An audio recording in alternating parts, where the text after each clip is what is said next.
ओम नमो भगवते वासुदेवाय। ओम नमो भगवते वासुदेवाय। ओम नमो भगवते वासुदेवाय। ओम नमो भगवते वासुदेवाय। ओम नमो भगवते वासुदेवाय। ओम नमो भगवते वासुदेवाय। नारायणं नमस्कृतं नारायणं नमस्कृतं नरं चैव नरोत्तमं नरं चैव नरोत्तमं देवीं सरस्वतीं व्यासं देवीं सरस्वतीं व्यासं ततो जयमुदीरये। ततो जयमुदीरये। नष्टप्रायेषु भद्रेषु नष्टप्रायेषु अभद्रेषु नित्यं भागवत सेवया नित्यं भागवत सेवया भगवती उत्तम श्लोके भगवति उत्तम श्लोके भक्तिर्भवति नैष्ठिकी भक्तिर्भवति नैष्ठिकी। ग्रंथराज श्रीमद्भागवतम की जय। आज हमारे बहुत परम वैष्णव श्री सनातन गोस्वामी का तिरोभाव दिवस है। सनातन गोस्वामी के बारे में तो सभी जानते ही हैं। रूप गोस्वामी के बड़े भाई हैं। रूप गोस्वामी के बड़े भाई है ये। भक्ति में रूप गोस्वामी पहले आ गए थे, इसलिए रूप गोस्वामी को पहले लिया जाता, जिन्होंने श्री उपदेशामृत भी लिखा है। तो उनमें जो मुख्य बात थी सनातन गोस्वामी, कई बार मैंने सनातन गोस्वामी के बारे में सुना है मंदिर में कि एक आध बार उन्होंने अपने भाई रूप गोस्वामी को डांटा दिए कि जिस समय रूप गोस्वामी तपस्या कर रहे थे, ये कौन सा स्थान भूल गया मैं, तपस्या कर रहे थे वहां पर, और कुटिया है वहां की, उसी में बैठ करके बिल्कुल साथ ही तालाब है, कुटिया के बराबर में तालाब है। तो तपस्या करते करते करते तो क्या होता था, जब रूप गोस्वामी लीन थे तो राधा रानी हर रोज खीर लेके आती थी सुबह। तो वहां पर सिर्फ खीर का ही प्रसाद मिलता है, अपने सबसे ज्यादा वो ध्यान भी रखना। वहां 13 कदम स्थान है वो, जो बरसाना से 8-10 किलोमीटर होगा। तो 13 कदम पे वहां पर बैठे समाधि है वहां पर रूप गोस्वामी की, जो भजन कुटिया समाधि, भजन कुटिया है, जो भजन कुटिया में बैठ करके रूप गोस्वामी अपनी तपस्या में लीन होते थे, और राधा रानी खीर लेके आती थी डेली।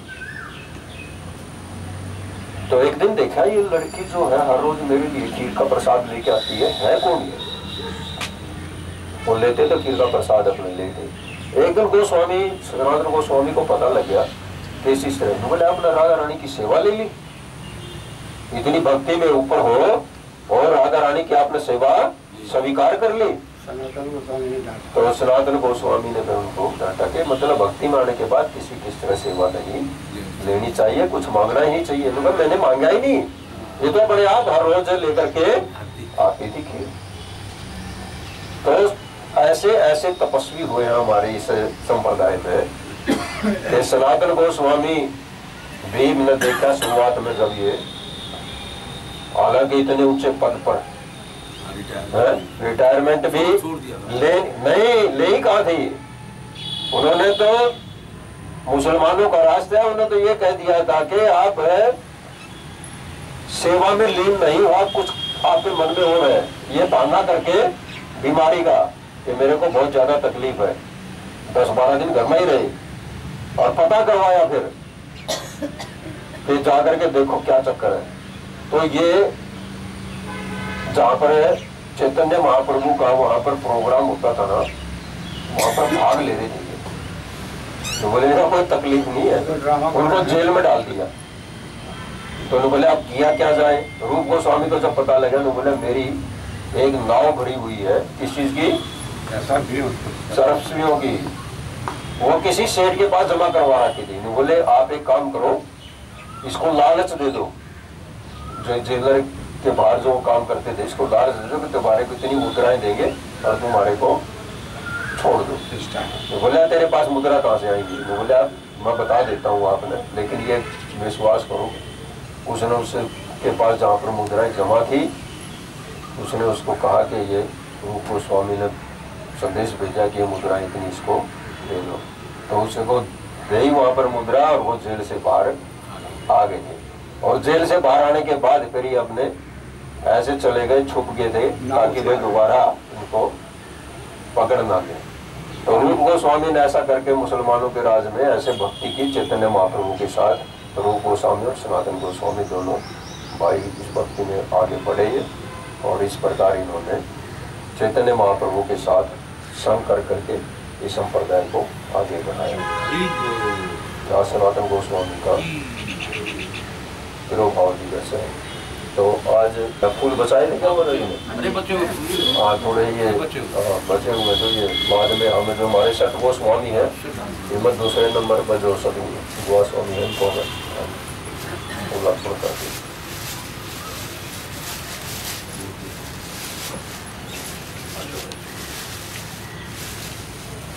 और आज वैसे तो सभी के लिए है, बाकी हमारी संप्रदाय में जो वैष्णव में है, हम गुरु का जन्मदिन मनाते हैं जिस दिन उनका जन्मदिन आविर्भाव दिवस होता है। और आज आमतौर पे सभी मनाते हैं, जो बाकी परंपरा में है कि आज गुरु पूर्णिमा है। व्यासदेव की गद्दी मानी जाती है आज, कि व्यासदेव को जो बैठते हैं नदी पे, उनकी गुरु पूर्णिमा आज है। श्लोक संख्या 26 16 स्कंद 4 अध्याय 4 साध्वी सती द्वारा देह त्याग। और श्लोक नंबर है 16। किम वा अथवा शिव आख्यम शिव कहलाने वाले अशिवम अशुभ अमंगल मैं विदु नहीं जानते, तवत अन्य आपके अतिरिक्त अन्य ब्रह्म आदय ब्रह्मा इत्यादि तम उनको शिव को अवक्रिया बिखरे हुए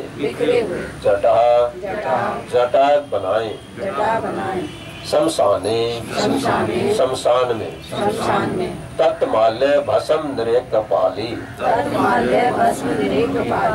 जो नरमुंडों की माला पहने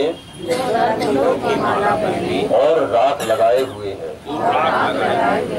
और संग रहने वाले पिशाचई असुरों के साथ ये जो मूर्धवी सिर से दधति धारण करते हैं तत्चरण अवश्रेष्टम उनके चरण कमल से गिरी हुई। धन्यवाद जगत गुरु शिला प्रभुपाद द्वारा जगत गुरु शिला प्रभुपाद की क्या आप यह सोचते हैं कि आपसे भी बढ़कर सम्मानीय व्यक्ति जैसे भगवान ब्रह्मा इस शिव नाम से विख्यात अमंगल व्यक्ति को नहीं जानते? वे शमशान में असुरों के साथ रहते हैं, उनकी जटाएं शरीर के ऊपर बिखरी रहती हैं, वे नरमुंडों की माला पहन धारण करते हैं और शमशान की राख शरीर पर लगाए रहते हैं। किंतु इन अशुभ गुणों के होते हुए भी ब्रह्मा जैसे महापुरुष उनके चरणों पर चढ़ाए गए फूलों को आदर पूर्वक अपने मस्तकों पर धारण करके उनका सम्मान करते हैं। ब्रह्मा जी, हालांकि ब्रह्मा जी की भ्रकटु से शिव की उत्पत्ति हुई है, लेकिन फिर भी यहाँ पर क्या कह रहे हैं कि ब्रह्मा जैसे भी उनके चरण कमलों पर चढ़ाए हुए फूलों को सम्मान देते हैं। ये आपने कई बार देखा भी होगा, कोई बड़ा चढ़ा इतना भक्त हो और इतनी ऊंची पोस्ट पर चले गए हों और उनके गुरु हों और बैठे हों, दूसरी दूर क्यों जाओ आप? ये क्या नाम इनका? धर्मेंद्र शास्त्री है क्या? धीरेन्द्र शास्त्री। और गुरु इनको जानते ही आप, इनके गुरु हैं। हाँ, तो वो क्या है, मतलब है गुरु के पास जाते हैं जब गुरु गदगद हो जाते हैं। क्यों? इतनी ऊंची मादी पे पहुंच चुके हैं। तो ये क्या है, जो ये इस तरह की चीजें मिल जाती हैं तो ये कुदरती मतलब आ जाती है। ये जब भक्ति हो तो ये अपने आप आ जाती चीजें, शुद्ध भक्ति जिसके पास है तो ये कोई बहुत बड़ी चीज ही नहीं है, ये सीधियां को बहुत बड़ी चीज नहीं है, ये अपने आप आ जाती है। तो इस प्रकार यहाँ कहा कि क्यों इनमें खास बात है।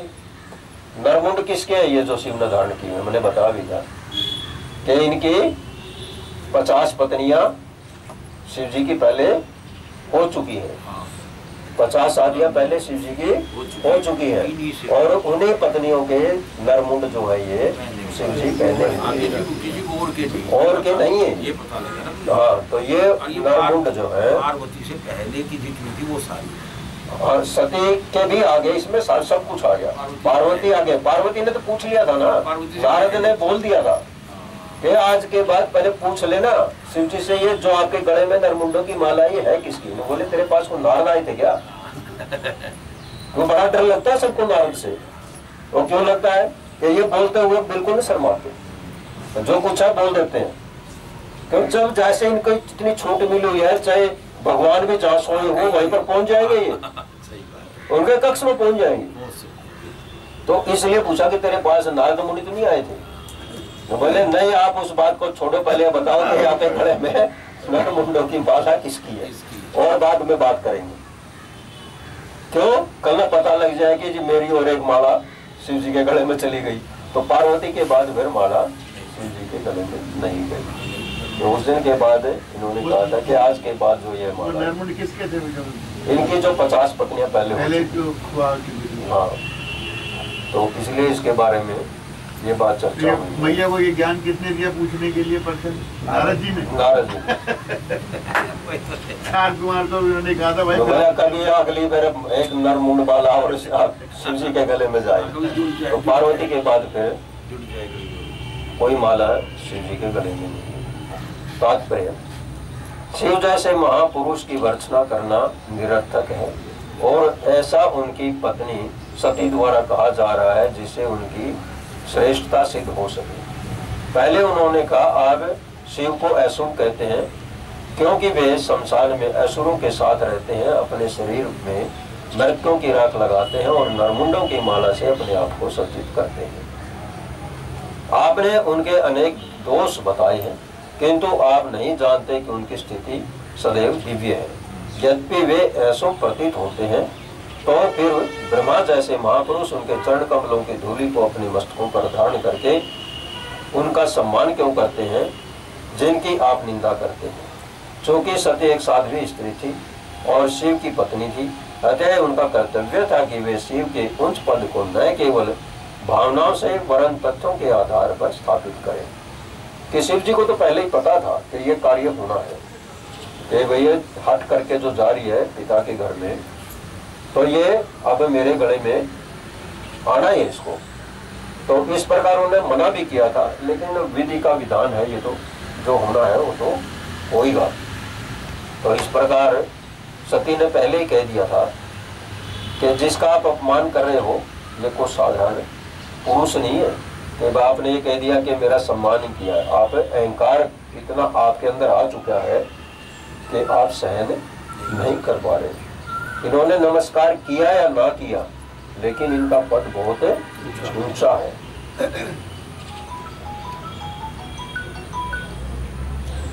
अतः यह उनका कर्तव्य था कि वे शिव के उस पद को न केवल भावनाओं से वरन तथ्यों के आधार पर स्थापित करें। शिव कोई सामान्य जीवात्मा नहीं है, यही शास्त्रों का मत है।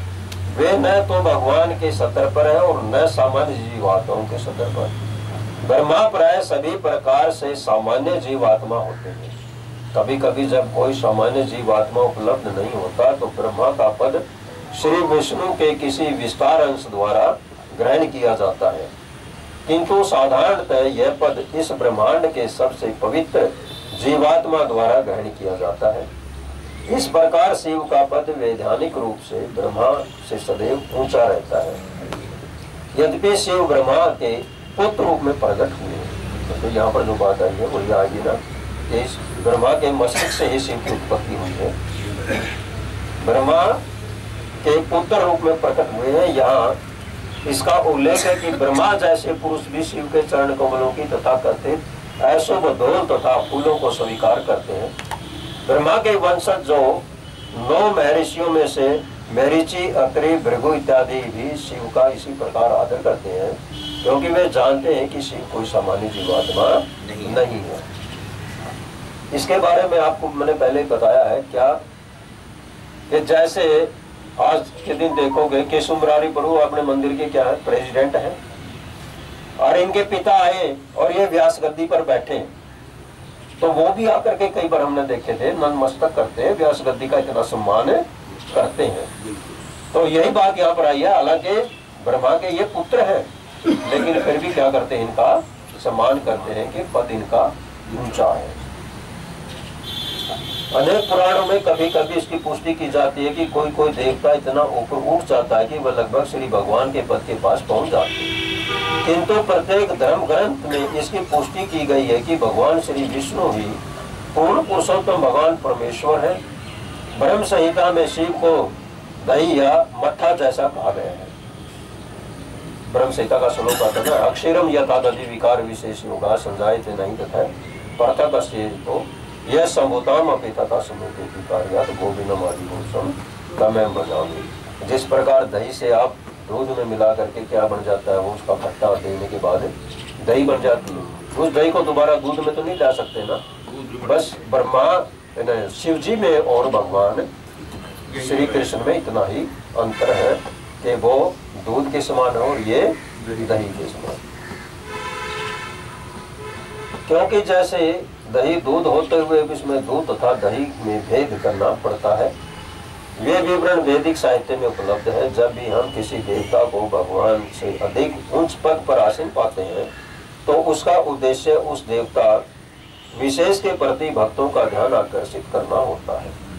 श्रीमद् भागवत गीता में यह भी कहा गया है कि यदि कोई किसी विशेष देवता को पूजना चाहता है तो सबके हृदय में आसीन श्री भगवान उस देवता के प्रति अधिकाधिक आसक्ति उत्पन्न करते हैं, जिससे वह व्यक्ति उस देवता के लोक को पहुंच सके। ये सारी बातें यहाँ पर आ जाती हैं कि 9वें अध्याय के श्लोक में आता है ये यान्ति देववर्ता देवान्ति प्रियांति पितृवर्ता भूतानि यान्ति भतीजा यान्ति मतेजी की माम। यदि आप देवताओं की पूजा करते हैं तो उन्हीं के धाम में जाते हो, और ये शक्ति दे देते हैं भगवान कि ठीक है चले इस देवता की पूजा करनी है तो ले करो उसकी पूजा। तो यही कारण है कि किसी भी देवता की पूजा, देवता का किसी का तिरस्कार तो करना ही नहीं। शिव की पूजा करते हैं तो शिव की पूजा करो, सावन के महीने में कोई किसी की बुराई नहीं है, लेकिन शिव जी से मांगो क्या कि हमें अपने भक्ति दो, भगवान से मिलाने का। तो ये भक्ति दे देते हैं। बहुत से कह देते शिव जी का जी ना आदि है ना अंत है।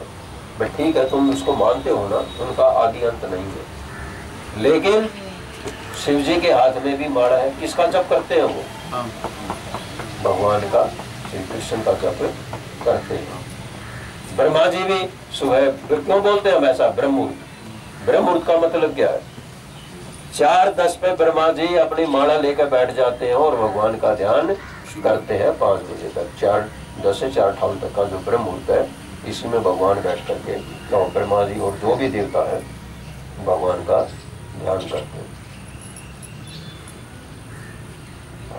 जब शिव के पद को ब्रह्मा स्वीकार करते हैं तो साध्वी सती के पिता राजा दक्ष को भी यह स्वीकार करना चाहिए था। साध्वी सती के कथन का यही तात्पर्य था। वे वास्तव में अपने पिता के घर उत्सव में सम्मिलित होने नहीं आई थी, यद्यपि आने के पूर्व उन्होंने अपने पति से यही तर्क दिया था कि वे अपनी बहनों तथा माता से भेंट करना चाहती थी। यह तो कोरी दलित थी, क्योंकि अपने अंतःकरण में उन्होंने यह भाव बना रखा था कि वे अपने पिता राजा दक्ष को आश्वस्त करेगी कि शिव से विरोध बनाए रखना व्यर्थ है।